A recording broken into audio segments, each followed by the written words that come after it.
Hello everyone, it's me Wendy from Bake with Bakabee. Welcome back to my channel. For today's video, I'll be showing you part 2 of my holiday cookie box.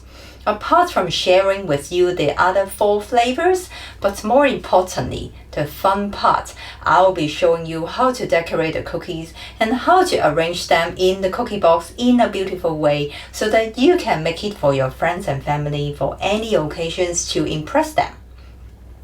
But if you haven't watched part 1, I highly recommend that you check that out as well. In that video, I show you step by step how to make a perfect cookie dough so that your cookies will turn out in a perfect texture. And also, I show you 2 flavors out of the 6 as well. Hi, if you are new here, welcome to my channel. Here you can find easy and scrumptiously delicious baking recipes, tips and tricks for baking, or how to organize your baking stuff in a productive way so that you can enjoy baking more. If you like baking as much as I do, please make sure to subscribe to my channel and turn on the notification bell so that you won't miss any of my new videos. Alright, so let's get started.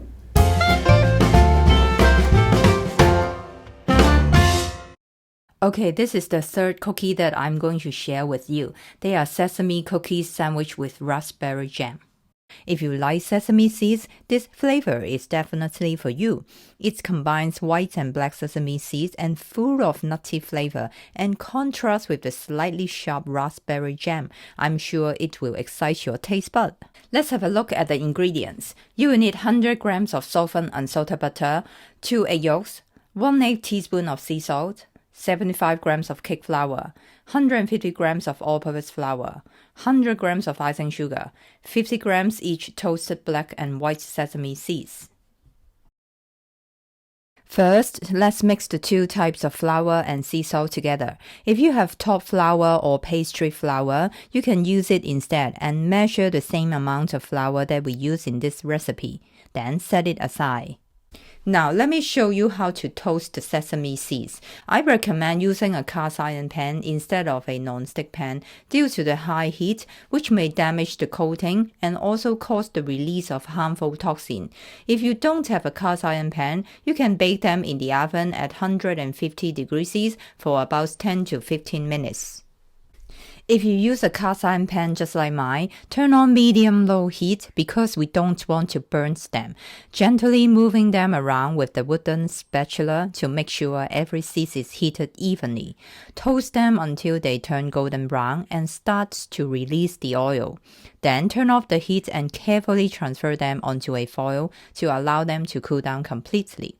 Repeat the same process for the black sesame seeds. I need to say it is hard to see the black sesame seeds are well toasted, or even you can't really see them in the pan. But when they start to popping around and you can smell them to release the nutty flavor, that means they are done. Also, carefully transfer them onto a sheet of foil to allow them to cool down completely. Be careful, the cast iron pan is really hot. Now, let's move on to the cookie dough. When you make a cookie dough, just need to remember some basic principles and steps. First, butter and sugar mixture needs to be beaten until fluffy and pale.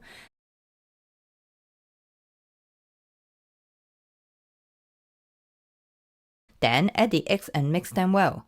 Now, wet ingredients are done: butter, sugar, and eggs.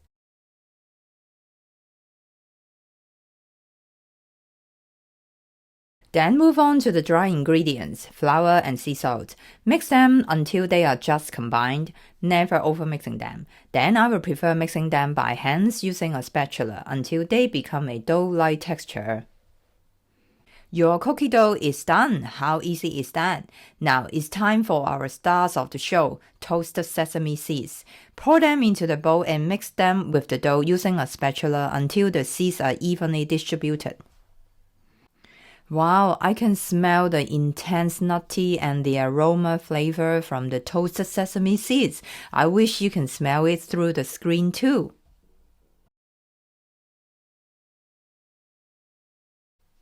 When you are happy with it, divide the dough in half and sandwich each half with 2 sheets of parchment paper. Flatten the dough by hands first, then roll it out in about 2 mm thickness. When the dough is evenly rolled out, refrigerate it for about an hour or until it is firmed. Repeat the same process for the second half of the dough. If you tend to make the dough in advance, wrap the dough using cling film, avoid it getting dry, then pop it into the fridge or even freezer until you are ready for your cookie box. Now I'm going to cut out the cookies and bake them for the purpose of this video. But in your own time, you can chill the dough until you are ready. Here I'm using my flower cookie cutter to create a flower shape and a small round cutter to create the core of it for the raspberry jam. Of course, you can use any shape you like, as long as it has space in the middle for you to cut out a hole for the jam. If it breaks while you are cutting a hole in the middle, don't worry, just patch it back. No one knows it breaks after it is baked. While you are cutting out the cookies, don't forget to preheat the oven to 165 degrees Celsius first. Continue to cut out as many as you want. Remember, the cookies should be in even numbers because we need to sandwich them with raspberry jam. Once you have finished, you can gather the dough and roll it flat, then chill it in the refrigerator until you need it again. Bake the cookies for about 13 to 15 minutes or until they turn slightly golden brown.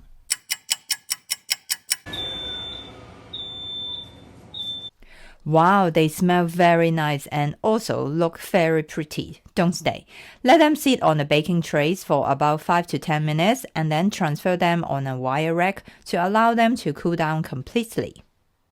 Alright, the third flavor is done. Now let's move on to the fourth one, oats cookies with white chocolate and pistachio. If you like adding oats into your sweet treat diet, this flavor is for you. You need 113 grams of softened unsalted butter, half cup of oats, 80 grams of caster sugar, 1 egg, 3/4 teaspoon of vanilla extract, half teaspoon of sea salt, 1/4 teaspoon of baking powder, and 190 grams of sifted all-purpose flour. Let's make the dough. I'm sure you can handle the steps and the texture at this point, so I'll run through the process briefly. Mix the butter and sugar until fluffy and pale is essential.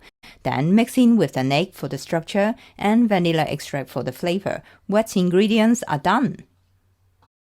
Now dry ingredients. Mix the flour mixture and wet ingredients until they are just well combined. Then use a spatula to continue to mix it until you can't see any flour. Now you can add whatever additional ingredients you fancy. Here I use oats. Mix it by hand, avoid over-mixing it. That's it. You can handle it, can't you? Because this dough itself is quite soft, I wrap it in cling film and chill it before I roll it out between the parchment paper. If you are not ready yet for your cookie box, you can chill the dough until you need it. But now, let's preheat the oven to 175 degrees Celsius for demonstration. As usual, I sandwich the dough with the parchment paper and then I roll it out at 6mm thickness. And using my rectangle cookie cutter, why 6mm and rectangle? Cookies in different thickness and shapes will make the cookie box look more interesting.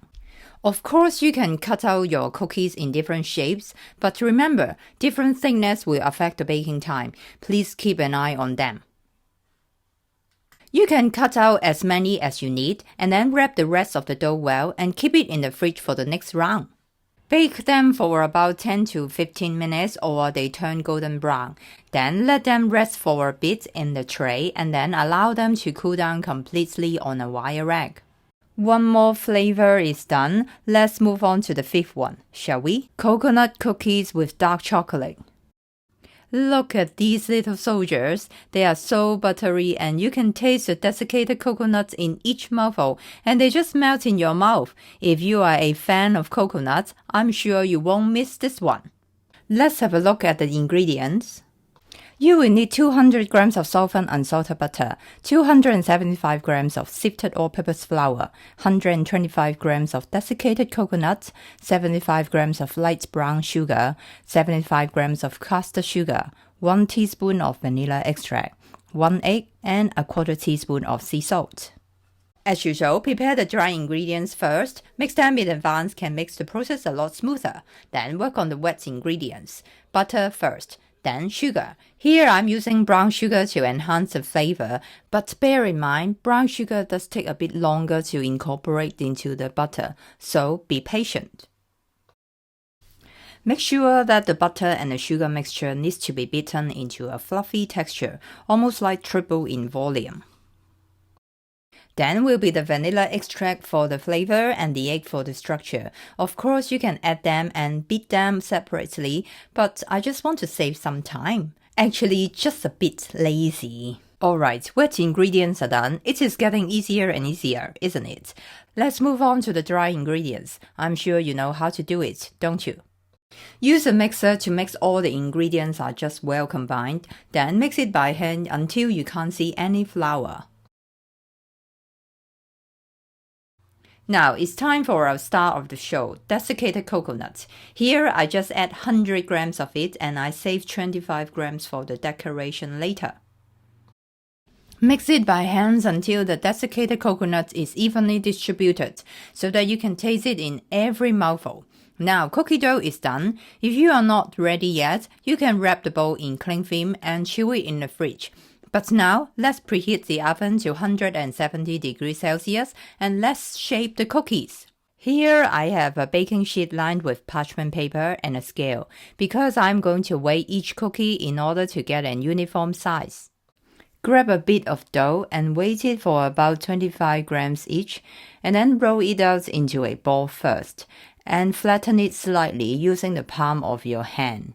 Continue to shape as many as you want and well space them apart on the sheet. They are now ready to be baked. If you haven't finished all the dough, just like me, you can wrap the bowl with cling film and keep it in the fridge for a few days.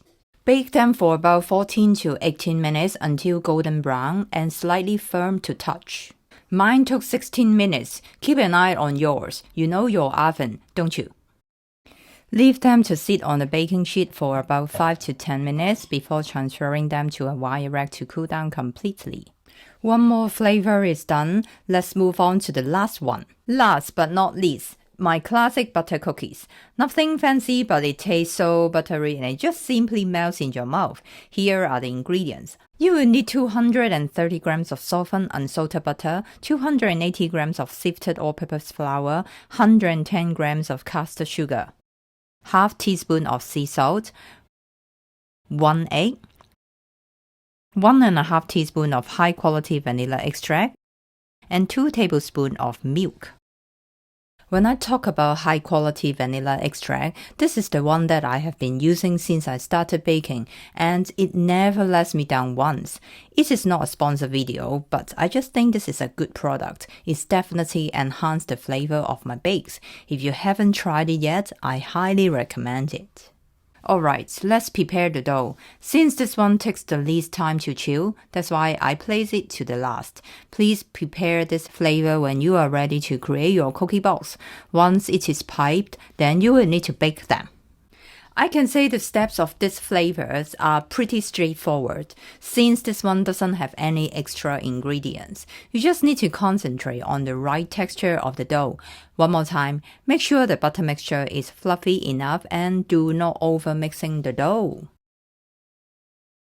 Finally, add the milk and give it a quick mix in order to get a piping consistency. Now let's preheat the oven to 165 degrees Celsius before the next step. Let's get ready for piping. Here I have a piping bag and a tall glass for loading up the dough without a mess and my open star piping tip. Place the tip in a bag and cut a hole at the top. Place it in a tall glass. I will load half of the dough in a bag in order to handle the piping process easier. Then flip the bag up, squeeze the dough towards the piping tip and twist the bag tightly. Here is the fun part. Hold the bag straight and place it around 5 mm above the baking sheet. Start squeezing the dough out and pipe a rosette shape. When it is done, stop squeezing the bag and flip the bag quickly to finish the piping. Just like this, it is not too challenging, is it? Let's watch it one more time. I can't tell you how satisfied I am. I just love piping. Do you? You can pipe as many as you want. When you are done, chill them for about 30 to 60 minutes in the fridge in order to keep their shapes better before baking them. Then bake them for about 14 to 18 minutes or until the edges turn golden brown. Wow, I wish you could smell them. They smell so buttery. Let them sit on the sheets for 5 to 10 minutes and then transfer them on a wire rack to allow them to cool down completely. Now all flavors are done. Let's decorate them, shall we? Here I have some melted white chocolate, chopped pistachios, melted dark chocolate, desiccated coconut that I saved earlier, and some raspberry jam. I pop the white chocolate into the microwave for 20 seconds each time and take it out and stir. Repeat this for a few rounds until it is completely melted, just like this. I melted the dark chocolate in the same way too. Get an old cookie and dip 1/3 or half of it into the melted white chocolate, then scrape off the excess at the back and place it on a wire rack with a tray underneath for easy cleaning. Then sprinkle some chopped pistachio onto the white chocolate. It is pretty, isn't it? Continue to decorate the cookies as you need. If the white chocolate goes harder, just pop it back to the microwave for 10 seconds, then you are good to go again. Let them set for about 15 minutes. Now, for the coconut cookies, we will need the melted dark chocolate and the desiccated coconut. Get a piping bag and place it in a tall glass, then pour the dark chocolate in it. Flip the bag up and twist the end tightly. Then cut a tiny hole at the top, just like this.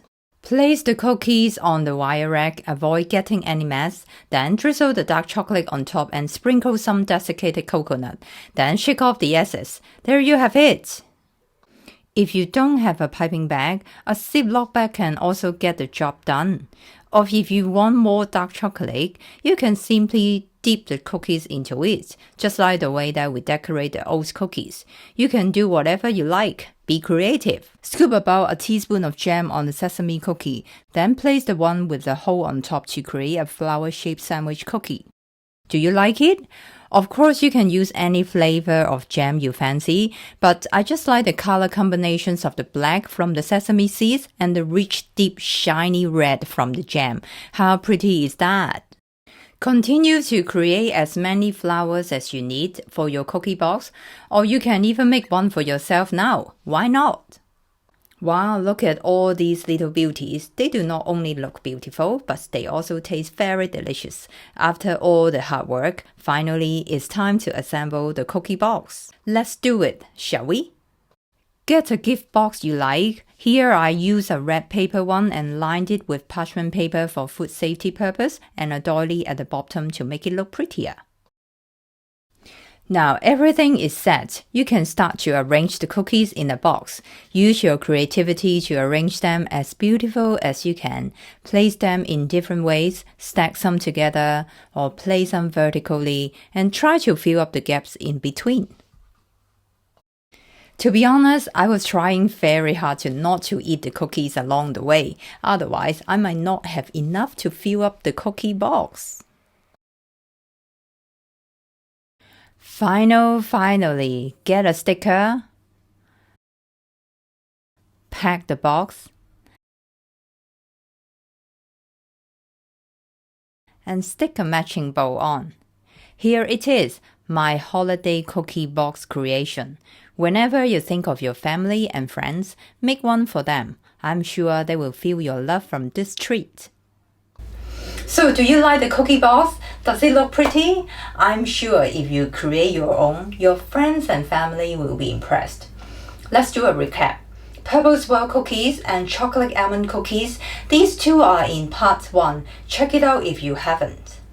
Then sesame cookies with raspberry jam, oat cookies with white chocolate and pistachios, and coconut cookies with dark chocolate.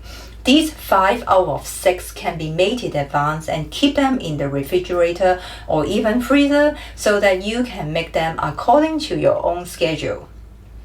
Then when you are ready, make the last one, classic butter cookie dough. Pipe and chill them in the fridge. When you finish baking the first 5, then you can bake the last one. That's it. As I said in part 1, it's all about time management. Nothing is challenging. I'm sure you can create your own with ease. If you enjoyed this video, please make sure to give it a like and share it with your friends and family so that more people will see my videos and it will help my videos rank higher. And if you are interested in baking, want to know more tips and tricks about it, or how to organize the stuff in order to have a more enjoyable baking experience, please hit the subscribe button with the bell down below so that you won't miss any of these videos. Alright, so thank you very much again for watching this video, and I will see you guys in my next one. Bye bye!